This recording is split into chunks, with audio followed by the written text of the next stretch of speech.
not going according to plan. Some things I just won't understand. So I've decided to take myself out from the house today. I am going to walk around a little bit and then go to a cafe probably, most probably. And I also want to bring a book with me, but I have no idea what book. I'm not in the mood for any of my current reads, which are still Eclipse, and I also picked up Ruthless Vows, the second book of Divine Rivals. But I really do not feel like any of them right now, so I was leaning toward Frankenstein a little bit because I want something with vibes of Carmilla and Dracula. I'm still in that mood, but I do not know what to pick. I'm gonna decide on that right now. I'm gonna see what book I want to take with myself. I also have a very short book from Jane Austen, which I've never actually heard about. Beautiful Cassandra. This could also be a good book. It's really short. Shall we? This shouldn't be this hard. Let's just go with this. An easy choice for today.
Hello.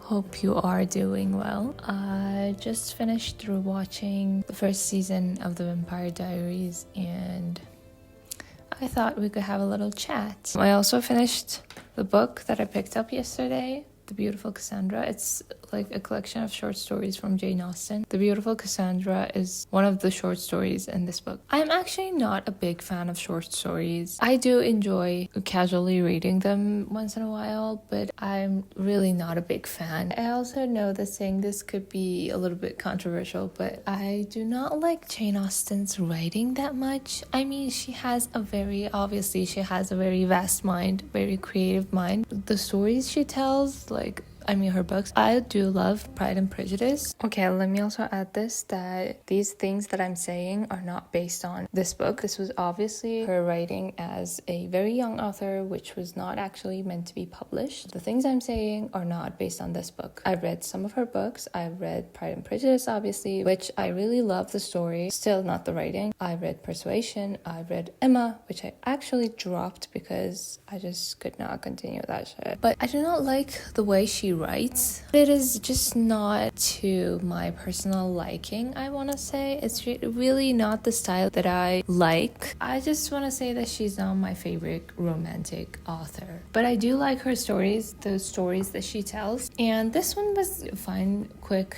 and short read, but not something that would stick in my mind. So I think I'm just going to rate it maybe 3 stars. But yeah.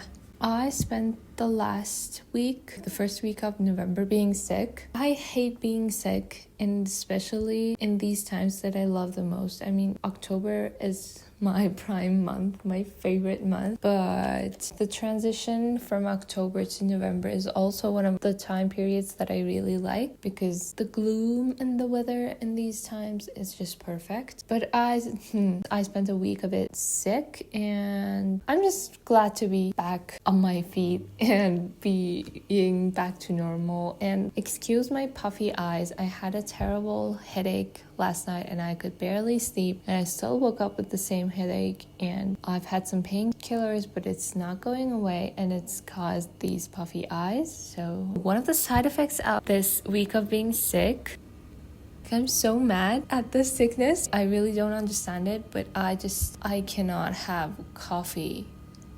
I get coffee jitters even if I have like a tiny bit of coffee, and as a coffee lover, this is like hell for me, but I've been trying to adjust to it slowly, and I think it's going to be all right. Yeah, it's been a good slow time with myself, and I think I actually really